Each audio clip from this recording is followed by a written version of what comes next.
Nesta época de retomada na cultura, com a recriação do Ministério agora chefiado por Margarete Menezes, a hora é de celebrar o Dia Nacional dos Quadrinhos. O repórter Pedro Estropassolas, do Brasil de Fato, ajuda a conhecer a produção de quadrinhos independentes no Brasil, em especial o protagonismo de artistas negros nas HQs.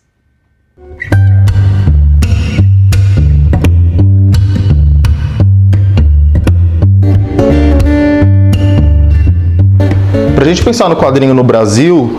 além do quadrinho que tem editora, tanto o quadrinho que vem de fora e é publicado aqui no Brasil, quanto os que são nacionais publicados por editoras, a gente também tem que pensar muito nesse quadrinho que não entra nesse circuito comercial, né, por uma série de razões. Então, quadrinhos que às vezes não estão, digamos, de acordo com o crivo, com a linha editorial, né, pensando que uma editora é uma empresa, então talvez vão ter ali questões,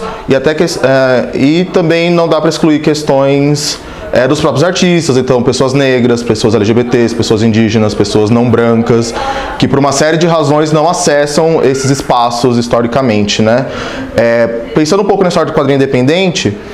ele herda muito do movimento do fanzine, de outras publicações independentes da década de 70, muito movimento dentro de universidades, questões, publicações jornalísticas, artísticas, né, de pessoas que não conseguem ingressar nesse espaço das editoras, não conseguem ou não querem ingressar nesses espaços, mas querem viabilizar suas ideias, suas produções, suas artes, então acabam encontrando outras formas de viabilizar essas ideias, essas produções, né?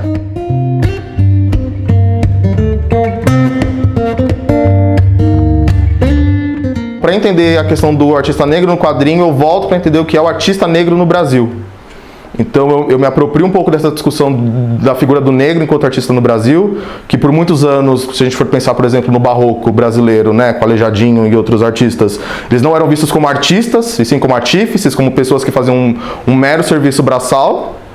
e de como essa figura do negro nas artes ela foi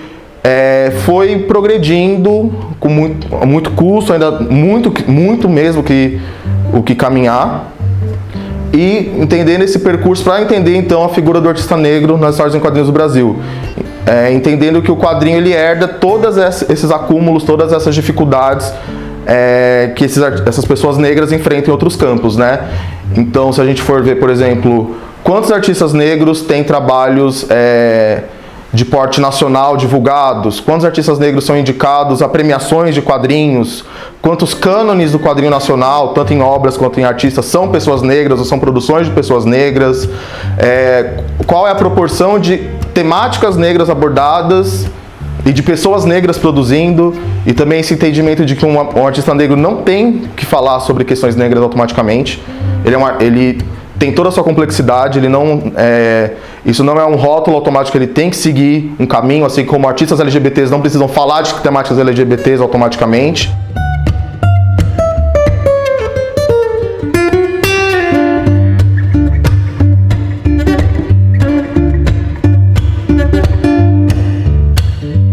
Por mais que tenha essa tentativa de se infantilizar o quadrinho como uma forma de diminuir o quadrinho, ele tem um potencial muito grande com a questão pedagógica, né? Então muitos quadrinhos são usados dentro sim, de sala de aula, então muitos quadrinhos de artistas negros que vão revisitar e revisar essa história do Brasil, a história negra no Brasil, contando essa história do ponto de vista de pessoas negras, têm sido utilizados em sala de aula, têm sido absorvidos em planos literários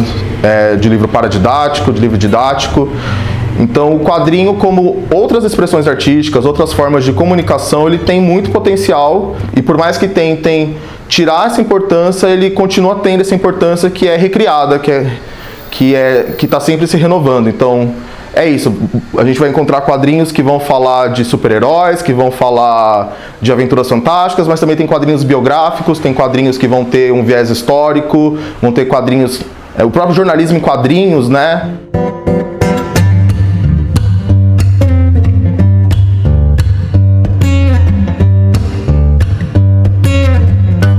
Nesses últimos anos de pandemia e de desmonte com o governo, o quadrinho tem sim se reinventado, lutado para sobreviver. As feiras presenciais são um grande ponto para o quadrinho independente no Brasil, são um lugar de encontro de artistas com públicos, com outros artistas, de fomentação de público, de renovação de público, e nesse período pandêmico teve que se reinventar. Então eu acredito numa maior ampliação do quadrinho nacional nesses próximos anos, uma consolidação, uma maior permeabilidade, e eu espero também que novos caminhos, novas possibilidades, que cada vez mais artistas negros, indígenas, LGBTs, pessoas não brancas no geral e outros grupos que nem sempre têm um espaço que merecem, que precisam, que elas possam ecoar suas vozes por tantas outras mídias, inclusive pelos quadrinhos.